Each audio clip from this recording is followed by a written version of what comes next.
Today we've got a different kind of video for you, man, and we've got a little Q&A, but before we get into it, make sure to hit the subscribe, like the video and turn post notifications on for me.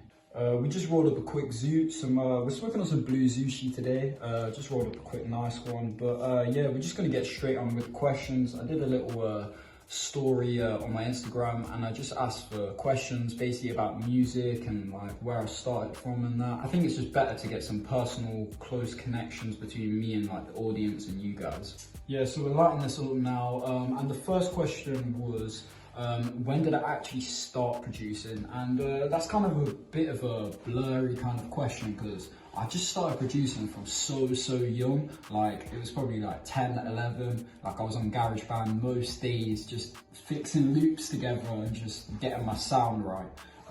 But yeah, I've been probably taking it seriously for maybe 3 or 4 years now, I'd say. Alright, so the second question was, what is my top 3 drill rappers? And I think this is just, I mean, there is so many drill rappers, it's kind of hard to choose, but the ones that come top of my head probably be Sench, of course, you gotta have him, probably Digger,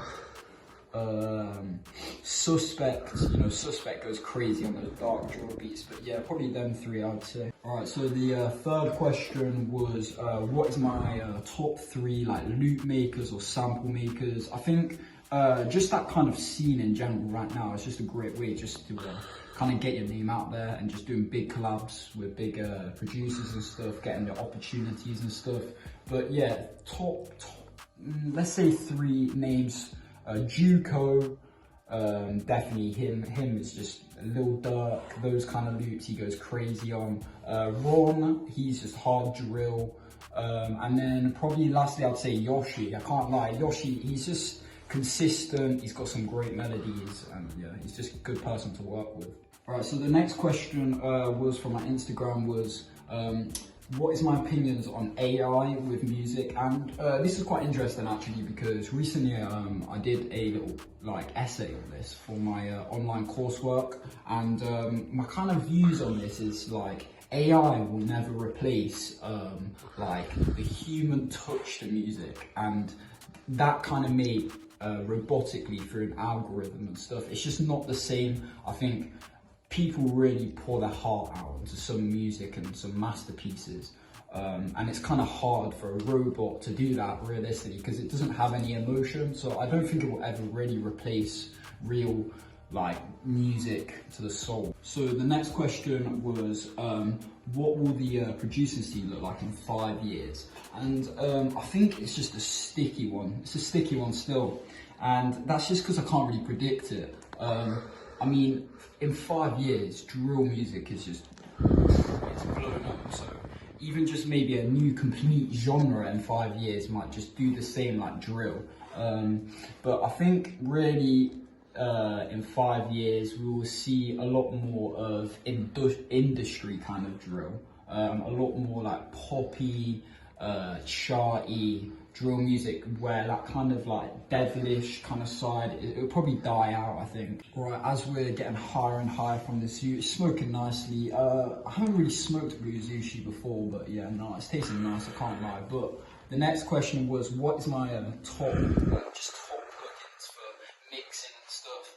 And I'd say, really, as a producer, not really the engineering side, I think Decapitator by Sound Toys, that's great for like saturation and stuff for your 808s. And then another one is Saturn, Fab Filter Saturn. I use that loads in my tutorials and stuff, which you man have probably seen. Yeah, and they have some crazy presets that just make your 808s just different gravy, fam. Alright, so the last and final question is, how do I arrange my beats? And that really comes down to the personal preference of the artist quite a lot, because obviously I make a few custom beats and stuff for people, and sometimes I get like an a cappella to start with and I make a beat around that, or so it does change and diverse a little, but usually it's just obvious where I start with a chorus, come to a verse, go to a chorus, verse, chorus, or maybe a double chorus at the end just for more impact.